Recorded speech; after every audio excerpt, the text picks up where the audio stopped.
Hi, here on Expanded, you're going to see all the things that I was talking about, and I had to make a shorter version, but this is the long 6-7 minute version of it.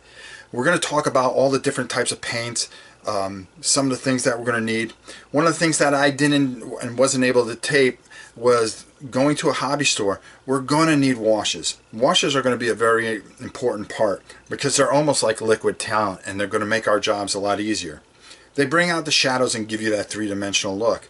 So I suggest getting Games Workshop. Unfortunately, it's the only brand that I really trust, and it's a little pricey. And this is probably the only thing that's going to be pricey for us, is going to be Noon Oil, Rygar Flesh, and I believe Camo Shade. Those are the three that we're going to need right off the bat. And just having those, they'll be good for about 4 or 5 projects of what we're going to be doing.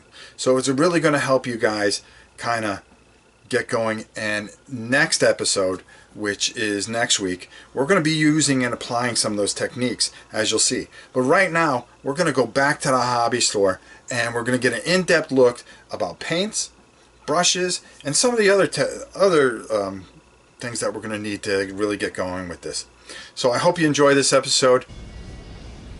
First thing we're going to start is with the paint aisle. I suggest either getting the Americana with a variety of different colors or the Folk Art. They're cheap at $1.09 or $1.37 for the Folk Art, and they're perfect for what we're going to be doing. Now, talking a little bit more about the paints, the Folk Arts are really great as far as metallics, but as I'm going to explain to you, the best paint that you can ever get is GW or Vallejo. They're expensive at probably $5-6 a pot, where you can get 5 tubes here for the time that for the money that you would spend on on just one pot of paint. There's some things that we can't avoid, but I find that the metallics in the Folk Art are perfect for what we're going to be using, and they're as close to GW as you're going to get, which is Games Workshop for some of you guys that don't know. They make a very high quality paint. The Americana is just perfect as it is. It waters down nice, and I find that it works very well for a lot of the resins and plastics that we're going to be using, and there's such a variety of colors. In future segments, what I'm going to be doing is I will be naming off Americana, I'll be naming off the Folk Art, and I'll be naming off the GW. If you have the means to get them, get them. If not, we'll be able to work with what we have, and I'll help cross-reference everything that we paint. Do not fall into the tester's trap. Okay, these are horrible paints for what we're doing, for working with miniatures. Yes, they go on plastics, but more model plastics, and I don't suggest getting them, even though they have nice little packages for $9.99. Like I said, stick with the 2 brands I told you, or the Games Workshop. These just will not work, but they're great for models, and they have plenty of models here, by the way. I use a foam board, and at $2.99 you can't go wrong. It's thick, it lays down flat, it's a big piece, it's a couple feet wide. You can put all your paints on it, and when you're done, you don't worry about spilling anything on it. It doesn't absorb through and go onto any tables that you may be working on. These things are perfect for what we're going to be using. So at $2.99, I highly suggest it. I also suggest a brush washer. If you notice how it keeps the brushes upright, this will keep them from bending, and if you just leave them in the bottom, you're going to find that they bend. You want a sharp point, and you want to have the maximum control of your brush. Not only that, but it's great for just putting water in it and washing out your brushes and keeping everything real clean and neat and condensed into one area. And they run about $5-6.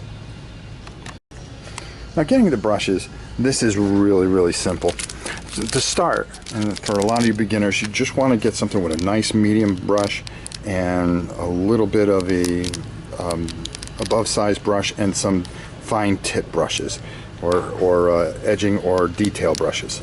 You can get this for about $6-7, and these fine art brushes are perfect.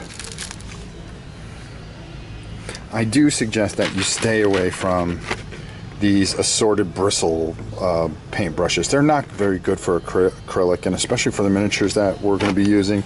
They're big, they're oversized, and the hairs actually bend and can become quite a mess.